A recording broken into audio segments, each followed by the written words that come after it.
Rahayu Hanyakrokusumo naik tahta pada tahun 1613 saat usia 20 tahun, menggantikan adiknya Adipati Martapura. Saingan besar Mataram adalah Surabaya dan Banten. Sultan Agung mengetahui bahwa kedatangan kompeni di Batavia dapat membahayakan kesatuan negara, terutama Pulau Jawa. Langkah awal Sultan Agung untuk menyatukan Pulau Jawa adalah menaklukkan wilayah timur. Dengan penguasaan Sultan Agung di wilayah bagian timur dapat mencegah kekuasaan bangsa asing. Sultan Agung yang tidak bisa terima dengan kehadiran VOC di Batavia langsung berencana untuk melakukan penyerangan terhadap VOC.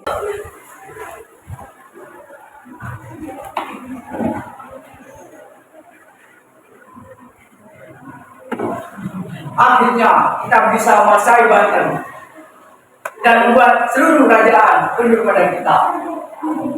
Betul Tuhan, sekarang apa rencana Tuhan itu? Masih sama, Jenderal. Aku akan bekerja sama dengan jajaran kuat dan menguasai seluruh Nusantara. Wah, hebat Tuhan. Apa rencana jajaran kuat yang akan kita? Bagus, Jenderal.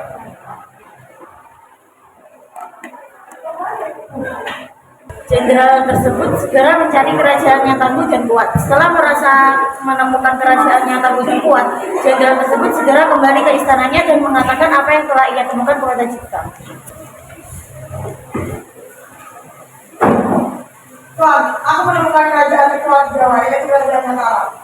Bagus, Jenderal. Baiklah Tuhan, aku akan melakukan kerjasama dengan Kerajaan Mataram. Cepat pergi dan bawa kabar baik. Segera saja jenderal itu pergi ke Mataram dan menemui Sultan Agung untuk bekerja sama.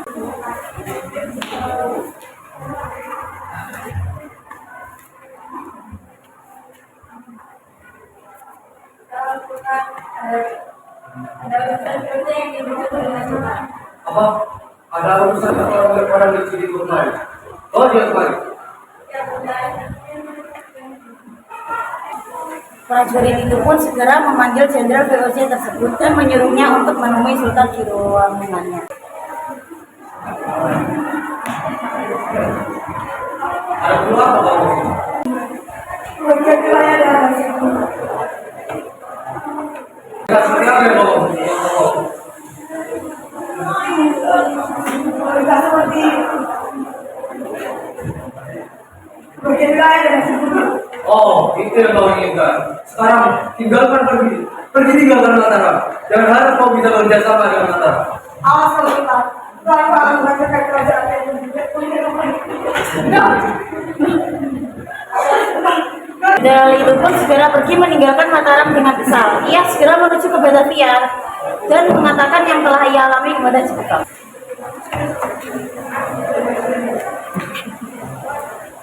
Salam Apa yang kau dapatkan? Mataram mengalahkan betapa orang itu. Apa? Kan wajibkan kerajaan ini.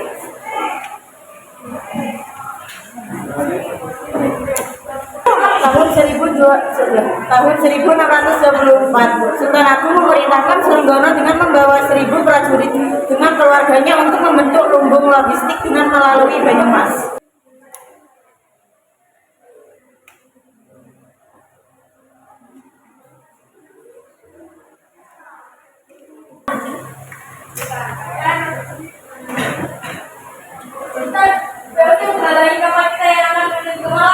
Apa?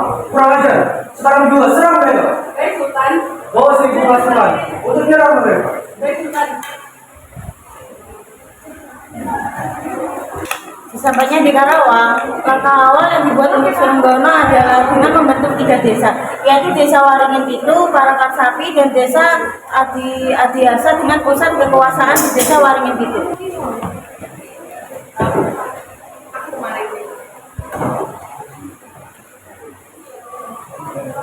Tuhan, kami telah memutuskan menjadi desa yang akan dibangun lagi dan keluarga. Baik, baik Tuhan, apakah kita harus mengirimkan surat kepada Sultan Agung atau kita harus tunggu ada yang baik saja? Kita tunggu saja.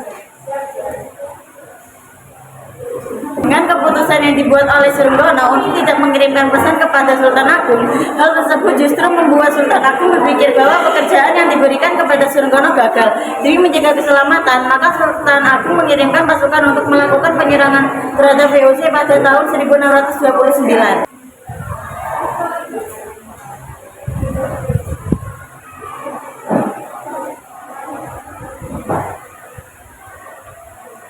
Kenapa suruh boleh untuk ini kabar? Apakah mereka keluar?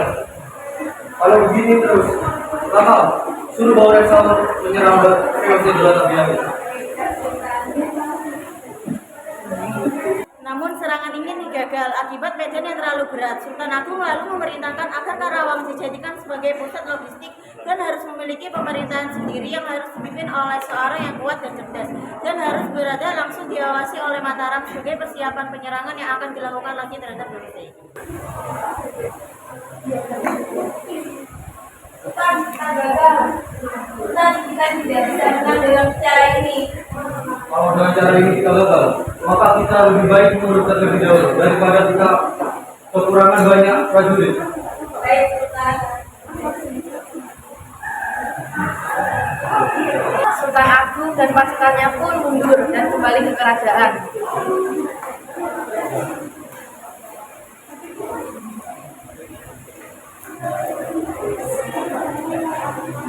Sekarang juga kami sudah berbangsa.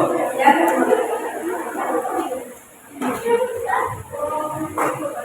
Patung pun memanggil yang berbangsa.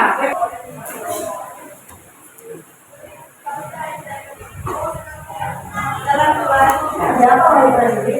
Saya kesini atas perintah Sultan untuk memanggil Sultan. Baik, saya akan datang menemui Sultan.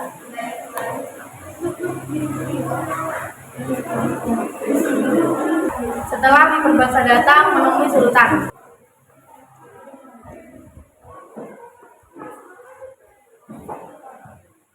Salam Tuhan, ada apa memanggil saya? Karena kau adalah orang yang cerdas di sini. Maka jabatan badan dan Mataram akan jatuh kepadamu. Setelah itu pengangkatan jabatan berbangsa menjadi Wadara Mataram.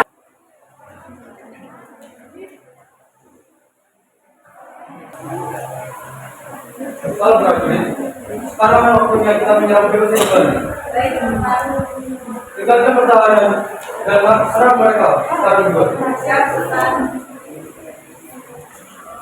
Akhirnya VOC tahu bahwa akan diserbu kedua kalinya. Tuan, Mataram tidak perencanaan penyerbuan yang kedua. Biarkan saja. Tapi Tuan, penyerbuan itu bukan lebih baik kita. Apa? Kurang ajar. Mereka juga menambah jumlah pasukan dan perlindungan yang ada di Karawang, Tuan. Segera hancurkan markas mereka yang ada di Karawang. Baik, Tuan. Kebajuan itu pun terjadi.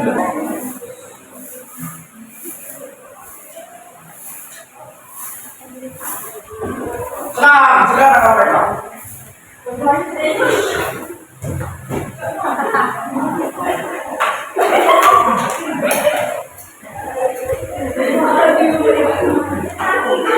Sementara itu pun di Mataram semakin buruk.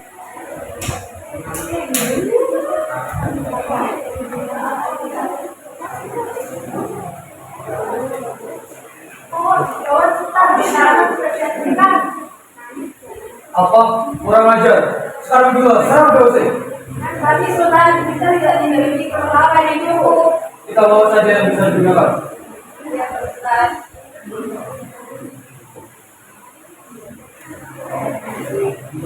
Mataram melakukan penyerangan terhadap VOC, namun gagal karena kekurangannya persiapan.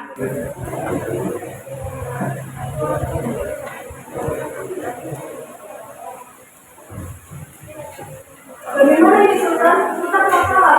Kita masih belum tahu. Tapi Sultan, banyak prajurit yang telah gugur Sultan. Kalau caranya seperti ini, maka kita mundur terlebih dahulu. Baik Sultan. Setelah sekian lama, tak kunjung menyerang, akhirnya Sultan Agung wafat pada tahun 1645. Setelah kematian Sultan Agung, pemerintah diambil oleh Amangkurat I dan justru bekerjasama dengan VOC. Dan pada masa itu, Trunajaya tidak setuju dan memberontak agar Mataram tidak bekerjasama dengan VOC. Dengan berontaknya Mataram karena tidak setuju dengan keputusan Amangkurat I, bahkan rakyat pun kurang puas dengan pemerintah Amangkurat I. Dan pada akhirnya kepemimpinan Amangkurat I diambil alih oleh Amakkurat 2 karena Amakkurat 1 wafat dan banyak terjadi kesalahan dan akhirnya melakukan perjanjian yakni 13 Februari 1755 yaitu Mataram dibagi dua, yaitu Kesultanan Yogyakarta, yang kedua Kesultanan Surakarta.